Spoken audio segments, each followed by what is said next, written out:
नमस्कार सभी को। पिछले वीडियो में हमने जो अध्ययन किया था वो टॉपिक था महात्मा बुद्ध के ज्ञान का प्रचार प्रसार। अब इस वीडियो में जो आज हम अध्ययन करेंगे वो है बौद्ध धर्म के प्रमुख सिद्धांत। महात्मा बुद्ध जगत और जीवन को मानकर चले, वो इस उलझन में नहीं पड़े कि विश्व या मनुष्य अमर है या नश्वर है, सीमित है या असीमित, जीव और शरीर एक है या अलग।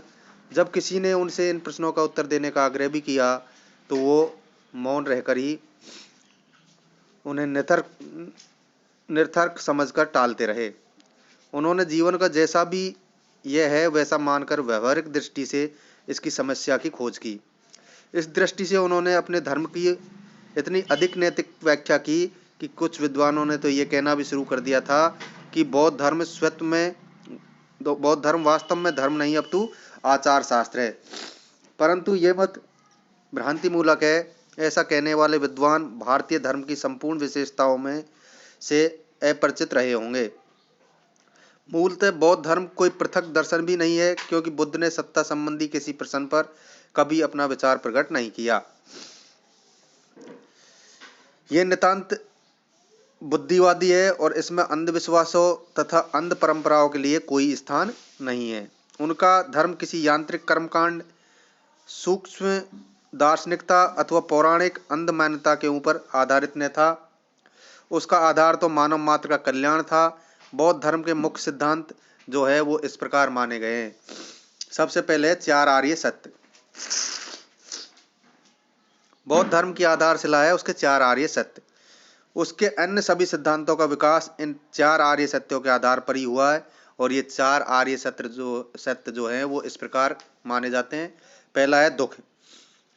बौद्ध धर्म भी दुखवाद को लेकर चला। बुद्ध ने संपूर्ण मानवता को दुखी देखा।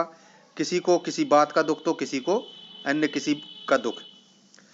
जन्म भी दुख है, बुढ़ापा भी दुख है, रोग भी दुख है, मृत्यु भी दुख है, धन विनाश भी दुख है, प्रियजन का बिछुड़ना भी दुख माना गया है, इच्छित वस्तु का न मिलना भी दुख माना गया है। इस प्रकार मनुष्य जो है अपने जीवन में चारों ओर से दुख ही दुख महसूस करता है और दुख ही दुख उसको है। दूसरा है दुख समुदाय। संसार में सर्वत्र दुख है, ये वास्तविक सत्य है। तब प्रश्न उठता है कि आखिर इन दुखों का कारण क्या है।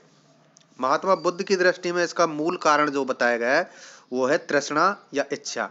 उनका कहना यह था कि ये तृष्णा पुनर्भाव को करने वाली आसक्ति और राग के साथ चलने वाली और यत्र तत्र रमण करने वाली है। ये वैसे ही है जैसे कि काम तृष्णा या भव तृष्णा। परंतु इस तृष्णा का जन्म कैसे होता है, इसका समाधान करते हुए महात्मा बुद्ध ने कहा था कि रूप, शब्द, गंध, रस, स्पर्श तथा मानसिक विकार और विचारों से जब मनुष्य आसक्ति करने लगता है तो उससे में तृष्णा का जन्म होता है। अर्थात दूसरे आर्य सत्य का अर्थ है दुख का कोई न कोई कारण या समुदाय अवश्य होता है। तीसरा जो आर्य सत्य है वो है दुख निरोध। जिस प्रकार संसार में दुख है और दुख के कारण या समुदाय है, उसी प्रकार दुख निरोध, दुख से छुटकारा पाना भी संभव है। दुख के जो मूल कारण है वो है तृष्णा के मूलोच्छेदन से दुख से छुटकारा मिल सकता है। महात्मा बुद्ध का मानना था कि संसार में जो कुछ भी प्रिय लगता है, संसार में जिससे रस मिलता है, उसे जो दुख स्वरूप समझेंगे और उससे डरेंगे वही तृष्णा को छोड़ सकेंगे। रूप, वेदना, संज्ञा, संस्कार और विज्ञान का विरोध ही दुख निरोध है। चौथा है दुख निरोध मार्ग। दुखों पर विजय प्राप्त करने का मार्ग है। कोई भी व्यक्ति उस मार्ग का अनुसरण कर दुखों पर विजय प्राप्त कर सकता है। बुद्ध ने जो मार्ग बतलाया वो दुख निरोध गामिनी प्रतिपदा के नाम से बौद्ध धर्म में विख्यात है। इसमें 8 अंगों की व्यवस्था है, अतः इसे आर्य या अष्टांगिक मार्ग भी कहते हैं। अब ये अष्टांगिक मार्ग क्या है, इसके बारे में हम अध्ययन करेंगे कि बौद्ध धर्म में अष्टांगिक मार्ग महात्मा बुद्ध ने क्या बताए। महात्मा बुद्ध ने बतलाया कि सांसारिक वस्तुओं को भोगने की तृष्णा या इच्छा ही सारे दुखों का मूल कारण है। यह तृष्णा ही आत्मा को जन्म मरण के बंधन में जकड़े रखती है। अतः निर्वाण अथवा मोक्ष प्राप्ति के लिए तृष्णा को मिटा देना बहुत आवश्यक है। इसके लिए मनुष्य को अष्टांगिक मार्ग का अनुसरण करना होता है। ये मार्ग जीवन यापन के बीच का रास्ता है, इसलिए इसको मध्यम मार्ग भी कहा गया है। अष्टांगिक मार्ग जो है उसके 8 अंग बताए गए हैं। पहला है सम्यक दृष्टि। सत्य असत्य, पाप पुण्य, सदाचार और दुराचार में भेद करना ही सही ज्ञान है। इसी से 4 आर्य सत्यों का सही सही ज्ञान प्राप्त होता है। यह ज्ञान श्रद्धा और भावना से युक्त होना चाहिए। दूसरा है सम्यक संकल्प। कामना और हिंसा से मुक्त आत्म कल्याण का पक्का निश्चय ही सम्यक संकल्प है। तीसरा है सम्यक वाणी। सत्य, विनम्र और मृदु वचन तथा वाणी पर सम्य ही सम्यक वाणी कहा गया है। चौथा है सम्यक कर्मांत। सब कर्मों में पवित्रता रखना, हिंसा, द्रोह तथा दुराचरण से बचते हुए रहना और सत्कर्म करना सम्यक कर्मांत है। पांचवा है सम्यक आजीविका।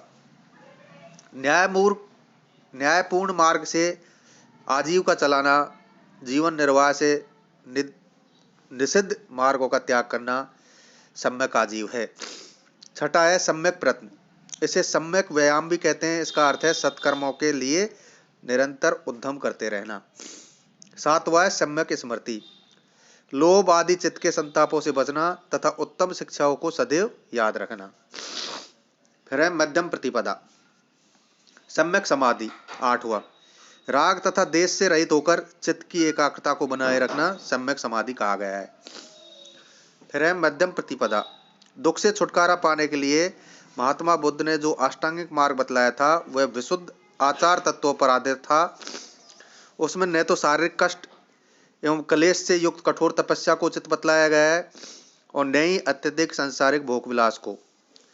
वस्तुतः वो दोनों अतियों के बीच का मार्ग था। इसी से उसे मध्यम प्रतिपदा या मध्यम मार्ग भी कहा गया है। फिर है 10 शील। अपनी शिक्षाओं में महात्मा बुद्ध ने शील या नैतिकता पर बहुत अधिक बल दिया। उन्होंने अपने अनुयायियों को मन, वचन और कर्म से पवित्र रहने को कहा। इसके लिए उन्होंने निम्नलिखित जो है 10 शील नैतिक आचरण का पालन करने को कहा। इनमें हम सदाचार के नियम भी कह सकते हैं। ये 10 इस प्रकार है। जैसे पहला है अहिंसा, व्रत का पालन करना। दूसरा है सदा सत्य बोलना।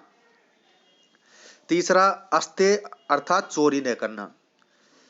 चौथा है अपरिग्रह अर्थात अनावश्यक वस्तुओं का संग्रह न करना। पांचवा ब्रह्मचार्य अर्थात भोग विलास से दूर रहना। छठा है नृत्य ज्ञान का त्याग।